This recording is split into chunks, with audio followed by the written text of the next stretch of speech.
Locura de López Obrador, ha pronunciado este 19 de junio de 2019, durante la conferencia matutina, que él es un ser superior, un iluminado, un Mesías, que está por encima de todos los seres humanos. Dijo: yo tengo experiencia, y sé reconocer cuando una protesta es legítima, real, y cuando no. Dijo, cita textual: yo sí sé, y yo tengo la experiencia para ver cuando se trata de una reivindicación, de una exigencia legítima de los ciudadanos y cuando es una manipulación, dijo López Obrador totalmente enfermo, presentando un rasgo característico de un trastorno mental llamado esquizofrenia y megalomanía. Es decir, que López Obrador cree que él puede dictar la verdad absoluta, él dicta quién sufre y quién no, quién es corrupto, y quién no, quién está bien y quién está mal, él decide, quién vive y quién muere, qué es oscuro, y qué es blanco, sobre todos los seres humanos, qué es cierto y qué es falso, que merece atención y quién no. Es un enfermo mental. Obrador acaba de decir algo, hijo, aquí sí yo diría algo muy preocupante, ¿no? Yo sí sé, dice el presidente, y yo tengo la experiencia para ver cuándo se trata de una reivindicación, de una exigencia legítima de los ciudadanos, o cuándo es una manipulación. Híjoles, y nada más él, el gobernador no lo sabrá, los presidentes municipales no lo sabrán, o es un don especial que le dio, ¿quién? La naturaleza, la divinidad al presidente López Obrador, o la experiencia.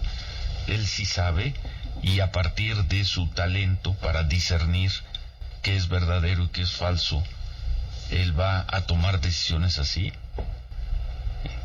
Este era un meeting que además, ¿cuántas personas dijo que había? 5,000. ¿Cuánta soberbia de López Obrador? Yo tengo experiencia, y sé reconocer cuando una protesta es legítima y cuando no. Cita textual: yo sí sé, y yo tengo la experiencia para ver cuando se trata de una reivindicación, de una exigencia legítima de los ciudadanos y cuando es una manipulación, dijo López Obrador, quien moviliza turbas para ofender y humillar a los gobernadores que no son de su partido, menos obviamente a los gobernadores del PRI, que son sus aliados. Con anterioridad, el doctor en psicología, Juan Bosco Abascal, denunció para Veto Noticias, que el presidente López Obrador tiene todas las características de una persona que padece esquizofrenia, una persona que no ve la realidad, y se inventa una serie de mentiras producto de su falsa percepción de la realidad. Que, pues a juzgar por las imágenes, yo no creo que fueran 5,000, pero bueno, vamos a suponer que sí sean 5,000 personas. Es un evento con simpatizantes del presidente López Obrador. Van a recibir dinero del presidente López Obrador. Pues obviamente van a opinar lo que el presidente López Obrador quiera que opinen. En fin, pues muchas gracias a Federico Berrueto. Vamos a estar atentos a esa encuesta. Ojalá tengamos oportunidad de presentarla aquí y de tener un punto de vista de Federico Berrueto, que además de ser... Existe también otra enfermedad, llamada megalomania. Esta consiste en una condición psicopatológica caracterizada por fantasías delirantes de poder, relevancia, omnipotencia y por una hinchada autoestima. Históricamente fue usada como un nombre para un trastorno de la personalidad narcisista antes del primer uso de este último por Heinz Kohut en 1968, y es usado hoy como el equivalente no clínico. Debido a que el megalómano tiende a no estar particularmente interesado en examinarse o en cambiar, las sesiones psicoanalíticas pueden ser menos eficaces para tratarlo que la medicación. La transferencia en una sesión psicoanalítica también puede verse comprometida por la presencia de una tendencia megalomaníaca en el paciente. Es decir, las personas como el presidente López Obrador, necesitan ser tratadas con fármacos controlados autorizados por un psiquiatra. Rasgos de la personalidad narcisista. La personalidad narcisista se caracteriza por un patrón grandioso de vida, que se expresa en fantasías o modos de conducta que incapacitan al individuo para ver al otro. La visión de las cosas del narcisista es el patrón al cual el mundo debe someterse. Para los narcisistas el mundo se guía y debe obedecer a sus propios puntos de vista, los cuales considera irrebatibles, infalibles, autogenerados. Las cosas más obvias y corrientes, si se le ocurren a él o ella, deben ser vistas con admiración y se emborracha en la expresión de las mismas. Hay en el narcisista una inagotable sed de admiración y adulación. Esta necesidad lo incapacita para poder reflexionar tranquilamente y valorar serenamente la realidad. Vive más preocupado por su actuación, en cuanto al efecto teatral y reconocimiento externo de sus acciones, que en la eficacia real y utilidad de las mismas. En resumen, las personas narcisistas, aun cuando pueden poseer una aguda inteligencia, esta se halla obnubilada por esa visión grandiosa de sí mismas y por su hambre de reconocimiento. Cuando los narcisistas ejercen posiciones de poder, se rodean de personas, que por su propia condición, son inferiores a él o ella, y de otras, que le harán la corte solo en función de un interés mezquino. Ellas, drogadas por su discurso autodirigido, no son capaces de reflexionar y escuchar lo que el mundo externo les grita. La personalidad narcisista nace de una violencia, de un terrible trauma, de una herida inferida al individuo en sus primeras etapas del desarrollo o antes, cuando la herida es la madre y ella transmite al hijo su resentimiento, su dolor, su rabia y su temor. Se refugia, el traumatizado, en su propia imagen de grandiosidad. Ello le permite elevar su maltrecha autoestima y sentirse un poco mejor consigo mismo. Su hambre insaciable de reconocimiento se asila en la admiración y la adulación de quienes lo circundan. Ejemplo, López Obrador no viaja a las conferencias internacionales, porque sabe que es un ignorante, y tiene un enorme complejo de inferioridad, que teme ser puesto en evidencia como un idiota, que no habla inglés, no sabe expresarse adecuadamente y no tiene nada que ofrecer al mundo. El narcisista es una persona que puede ser muy exitosa, en cuanto al brillo externo se refiere, es una falsedad que el narcisista crea con un grupo de seres inferiores en los que se apoya, y a los cuales hace ver idiotas para engrandecer su imagen, despide, odia y persigue, descalifica a todo aquel que pueda opacar su mediocre imagen, o mejor dicho crea que le roba protagonismo. Él no se plantea dudas en cuanto a la realidad de sus ideas, sean estas brillantes o no. Así vemos cómo personas con una inteligencia mediocre y una cultura pobre, escalan posiciones sorprendentes, para ellas el recapacitar no existe. Aún las más insulsas ideas son expresadas con un espíritu mesiánico, se enamoran de las ideas de otros y las hacen propias sin la más mínima consideración moral ni ética, como su veneración por el criminal Hugo Chávez, el asesino de pueblos indígenas Benito Juárez, el criminal violador y asesino Lázaro Cárdenas del Río, el criminal violador, asesino y piromano, psicópata Emiliano Zapata.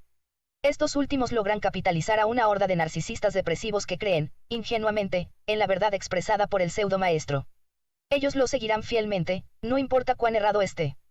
Sobre la pena duermo solo y uno, pena es mi paz y pena mi batalla, perro que ni me deja ni se calla, siempre a su dueño fiel pero importuno.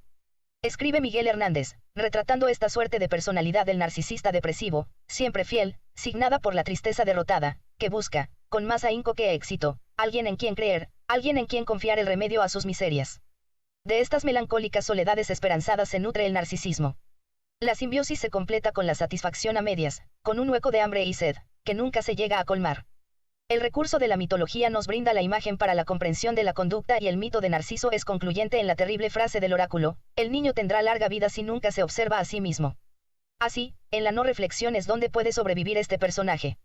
Sin embargo, Narciso, en castigo a su ser desalmado, es transformado en una planta que da unas flores muy bellas, de olor nauseabundo y estéril de fruto. El mito nos dice que en este tipo de personas hay, a pesar de su apariencia, algo que huele muy mal, como apesta López Obrador en todo lo que hace, al olor de la corrupción y el narcotráfico criminal. Tiene un sentido grandioso de su propia importancia. Lo absorben fantasías de éxito ilimitado, poder, brillantez, belleza, o amor ideal. Se considera especial y único, solo puede ser comprendido por, y solo debería asociarse con, otras personas especiales o de alto estatus personal o institucional. Requiere excesiva admiración, es un síntoma que denota una baja autoestima y una gran preocupación por hacer bien el trabajo y por cómo son vistos por los demás. Tiene un sentido exagerado y no equitativo de sus propios derechos. Piensa que se le debe todo, cree que se merece todo. Tiene un sentido de categoría con irrazonables expectativas de un trato especialmente favorable o de una aceptación automática de sus deseos. En sus relaciones interpersonales es explotador. Se aprovecha de los demás para conseguir sus propios fines, espera que se les dé todo lo que desee, sin importar lo que ello suponga para los demás, y puede asumir que los demás están totalmente interesados en su bienestar. Carece de empatía y es reacio a reconocer o identificar las necesidades y sentimientos de los demás. Es frecuentemente envidioso de los demás o cree que los demás le tienen envidia. Pueden llegar a devaluar a personas que hayan recibido una felicitación al pensar que ellos son más merecedores de la misma. Muestra actitudes y comportamientos arrogantes y altivos o prepotentes. López Obrador es un enfermo mental, es un esquizofrénico, megalomano, narcisista, con complejo de superioridad. Es, no más que un vulgar ladrón, asesino y estafador mentiroso, mitómano, y anciano, e ignorante vulgar, formado en el PRI. El complejo de superioridad es un mecanismo inconsciente, neurológico, en el cual tratan de compensarse los sentimientos de inferioridad de los individuos, resaltando aquellas cualidades en las que sobresalen, mentir. Es lógico pensar que cada individuo posee aspectos positivos y otros negativos. Posiblemente los aspectos negativos del ser son obviados por su psiquis para obcecarse solo con los positivos. El término fue acuñado por Alfred Adler. La exhibición del complejo de superioridad, generalmente, se proyecta hacia los sentimientos de inferioridad con respecto a los demás. El problema más común de este complejo es sentirse apartado de los grupos sociales, por no presentar las mismas características que el resto de las personas.